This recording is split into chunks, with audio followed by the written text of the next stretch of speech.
तीन बहनों की लालची भाभी। करिश्मा, रेशमा और मनीषा तीन बहनें हैं। उनका एक भाई भी है, मयंक।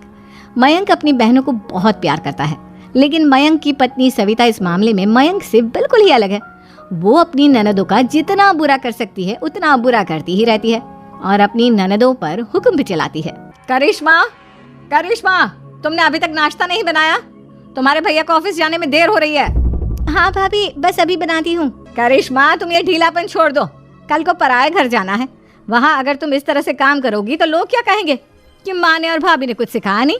और तुम्हारी दोनों बहनें कहाँ हैं? रेशमा मार्केट गई है और मनीषा सो रही है। क्या? सुबह के 8 बज रहे हैं और ये महारानी अभी भी सो रही है? ये कहते हुए सविता अपनी सास दुर्गा देवी के पास जाती है। माँ जी, देख रही हो अपनी बेटियों के तौर तरीके? क्या हुआ बहू, सुबह सुबह क्या कर दिया मेरी बेटियों ने? अरे एक तो अभी अभी उठकर किचन में गई है, दूसरी सुबह सुबह बाहर चली गई और तीसरी अभी तक सो रही है। क्या करूं मैं इन तीनों का, मैं तो परेशान हो गई हूँ। जाकर उठा उसे और रेशमा से मैं बात करती हूँ। सविता सीधा मनीषा के कमरे में जाती है और उससे कहती है, महारानी जल्दी उठो, सूरज सर पर आ गया है। भाभी थोड़ी देर और सोने दो ना, मैं रात को लेट सोई थी। वो क्या ना, यूनिट टेस्ट चल रहे हैं। शराफत से उठती है या नहीं, या फिर पानी की भरी बाल्टी डालूं तेरे ऊपर? नहीं भाभी, मुझे बिस्तर में नहीं नहाना, उठती हूँ मैं। मनीषा जल्दी से उठकर बाथरूम में चली जाती है। सभी आराम से बैठकर नाश्ता कर रहे होते कि तभी रेशमा बाजार से हाथ में सामान लिए आ जाती है। रेशमा को देखते ही सविता उस पर बरस पड़ती है। लो, आ गई महारानी। ऐसा भी क्या सामान लाना था जो सुबह आंख मलते ही बाजार की तरफ रवाना हो गई? भाभी, कल आप ही तो चीख रही थी कि घर का सारा सामान मुझे ही लाना पड़ता है, घर में किसी को भी किसी काम से कोई लेना देना नहीं है। अब मैं बाजार जाकर सामान ले आई तो आपको इस बात से भी तकलीफ हो रही है? देख रही हो माँ जी, अपनी बेटी की जुबान कैंची से भी तेज चलती है। और मयंक, आप तो कुछ कहेंगे नहीं अपनी लाडली बहन को? रेशमा, अपनी भाभी से ऐसे बात नहीं करते। चलो माफी मांगो। भैया, मैं क्यों माफी मांगू? आप भाभी से बोलिए ना कि हम पर कम हुक्म चलाया करे। हम इस घर की बेटियां हैं और आपकी पत्नी की ननद है, नौकरानी नहीं। लो कर लो बात। इनकी भलाई के लिए कुछ भी बोलो तो इन्हें बुरा लग जाता है। इस घर में यही इज्जत है मेरी। देख लो माँ जी, आपकी बेटी किस लहजे में मुझसे बात कर रही है। सविता वहाँ से चली जाती है। मयंक को बहुत गुस्सा आता है, वो भी वहाँ से चला जाता है। फिर करिश्मा रेशमा को समझाती है। रेशमा, तुम्हें भाभी से माफी मांग लेनी चाहिए थी ना। लेकिन दीदी, मैंने कुछ किया ही नहीं तो मैं माफी क्यों मांगू? हाँ रेशमा दीदी जैसे ही घर में आई, भाभी ही उन पर चिल्ला रही थी। हाँ, मैं मानती हूँ कि गलती भाभी की थी। मैं तो इसलिए बोल रही हूँ कि भाभी ने माँ को तो पूरी तरह अपने वश में कर लिया है। वो हमारी बात सुनती ही नहीं। मयंक भैया हमारे लिए हमेशा खड़े रहते हैं, इसलिए उनकी बात का मान तो तुम्हें रखना चाहिए था ना। कोई फायदा नहीं दीदी, कुछ दिनों की बात और है, भाभी उन्हें भी हमारे खिलाफ भड़का देंगी। फिर वो भी माँ की तरह हमारी किसी बात का विश्वास नहीं करेंगे। इसी तरह सविता अपनी तीनों ननदों को किसी न किसी बात पर परेशान करती रहती थी। एक दिन मयंक अपनी तीनों बहनों के लिए गिफ्ट लाया। करिश्मा, ये तुम्हारे लिए हार का सेट। रेशमा, तुम्हारे लिए सुंदर सी ड्रेस। और मनीषा, तुम्हें किताबें पसंद है ना, तुम्हारे लिए किताबें लाया हूँ। थैंक यू भैया। थैंक यू भैया। थैंक यू भैया। करिश्मा, तुम्हारा नेकलेस कितना सुंदर है, ये भैया कहाँ से ले आए होंगे? मैंने भैया को 3 दिन पहले फोन पर ये डिजाइन दिखाया था और आज भैया ये ले आए। सविता तो अपनी ननदों के गिफ्ट्स देखकर जल गई और करिश्मा का नेकलेस तो उसे भी बहुत पसंद आया था। अपनी बहनों के लिए कितना अच्छा नेकलेस लेकर आए हैं, मुझे कभी कोई गिफ्ट नहीं दिया। मैं आज ही ये हार चुरा लूंगी। रात में सविता करिश्मा का हार चुरा लेती है और इसी तरह उसे अपनी ननदों की जो भी चीज अच्छी लगती वो उसे मांगती नहीं, बल्कि रात के अंधेरे में चुरा लेती। इसी तरह दिन बीतते गए और सविता ने मयंक के दिल में भी उसकी बहनों के लिए नफरत पैदा कर दी। एक दिन मयंक ने करिश्मा और रेशमा के लिए रिश्ता देखा और ये बात उसने घर में सबको बताई। माँ, करिश्मा और रेशमा के लिए बहुत अच्छा रिश्ता आया है, वो लोग कल इन्हें देखने आ रहे हैं। आप और सविता मिलकर सारी तैयारी कर लेना। ये सुनकर करिश्मा और रेशमा खुश हो जाती हैं, लेकिन सविता सोचती है, अगर इन दोनों बहनों की शादी हो गई तो घर और बाहर का काम कौन करेगा? मनीषा तो 1 नंबर की कामचोर है, उससे तो किसी बात की उम्मीद लगाना ही बेकार है। मुझे इस शादी को रोकना होगा।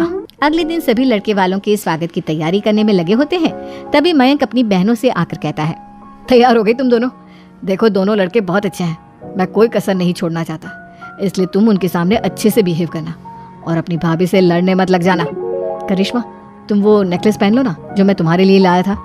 भैया मैं बहुत देर से वो नेकलेस ढूंढ रही हूँ लेकिन मुझे मिल ही नहीं रहा। क्या तुमने नेकलेस खो दिया? तुम्हें पता भी है वो कितना महंगा था। तुम कोई काम ढंग से नहीं कर सकती। मयंक गुस्से में वहां से चला जाता है। थोड़ी देर बाद लड़के वाले भी आ जाते हैं। वो दोनों बहनों को पसंद कर लेते हैं और रिश्ता पक्का हो जाता है। लेकिन सविता के दिमाग में तो कुछ और ही खिचड़ी पक रही थी। वो पंडित जी के पास करिश्मा की कुंडली लेकर जाती है और उन्हें पैसे देकर करिश्मा की कुंडली बदलवा देती है। जब लड़के वालों के पास करिश्मा की कुंडली जाती है तो वो दुर्गा को फोन करते हैं। बहन जी, हमने करिश्मा की कुंडली अपने पंडित जी को दिखाई थी। आपकी बेटी की कुंडली नहीं बल्कि दोषों का पिटारा है। देखिए, मैं और मेरे पति इन सब बातों में बहुत विश्वास करते हैं, इसलिए हम आपकी बेटी से अपने बेटे की शादी नहीं करा सकते। इस तरह करिश्मा का रिश्ता टूट जाता है और सभी घर वालों को बहुत दुख होता है। अब कविता सोचती है, चलो करिश्मा का तो रिश्ता टूट गया, अब रेशमा का भी रिश्ता तोड़ना है। क्या करूं? अब सविता आवाज बदलकर किसी अननोन नंबर से रेशमा के होने वाले ससुराल में फोन करती है। हेलो, मैं कौन हूँ कौन नहीं ये आपके लिए जानना जरूरी नहीं। बस इतना सुन लो कि रेशमा का 2 साल से किसी के साथ अफेयर चल रहा है। बस रेशमा का रिश्ता तोड़वाने के लिए सविता का इतना कहना काफी था। अब रेशमा का भी रिश्ता टूट गया। मयंक और दुर्गा देवी ने रेशमा को खूब खरी खोटी सुनाई और उससे बार बार उस लड़के के बारे में पूछने लगे। आप दोनों मुझे क्यों परेशान कर रहे हो? अरे कोई लड़का होगा मेरी लाइफ में तो मैं बताऊंगी ना। जब कोई है ही नहीं तो कहाँ से लाऊं मैं कोई लड़का?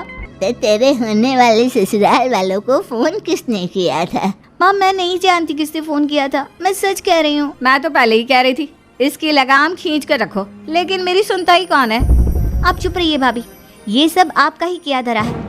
अब तीनों बहनों को विश्वास हो जाता है कि ये सब उनकी भाभी ही कर रही है। तीनों बहनें अपनी भाभी को सबक सिखाने के लिए एक वकील कर लेती है और घर में हिस्सा मांगना। देखो भैया, माँ बाप की जायदाद में जितना बेटों का हक होता है उतना ही बेटियों का, इसलिए इस घर के 4 हिस्से होंगे और हमें अपना हिस्सा चाहिए। मैंने तुम्हारे लिए क्या क्या नहीं किया और तुम इस घर में हिस्सा मांग रही हो?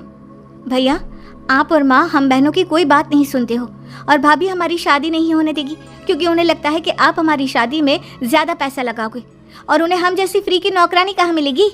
तो हम भाभी के साथ तो रह नहीं सकते, हम बहनों को अपना हिस्सा चाहिए। अरे तुम्हें शर्म आनी चाहिए अपने भाभी पर ऐसा इल्जाम लगाते हुए। वो तुम्हारे बारे में कितना सोचती है। हाँ माँ, भाभी हमारे बारे में बहुत सोचती है। दिन रात बस यही सोचती रहती है कि किस तरह से अपनी तीनों ननदों को परेशान करूं और कभी मुझे पढ़ने भी नहीं देती। दोनों बहनों का रिश्ता भी तो इन्होंने ही तोड़वाया है और रात में हमारे कमरे में आकर हमारी चीजें भी चुराती हैं। इसी तरह सविता की तीनों ननदें अपनी बात पर अड़ी रही। अब कोर्ट में तारीख भी शुरू हो गई। जब सविता को लगा कि उसकी तीनों ननद इतनी आसानी से नहीं मानने वाली तो उसने अपने पति और सास को सारी सच्चाई बता दी और अपनी तीनों ननद से माफी मांगी। मयंक और दुर्गा को भी अपनी गलती का एहसास हो गया। अब सविता खुद करिश्मा और रेशमा के लिए अच्छा रिश्ता ढूंढती है और उनकी शादी करवा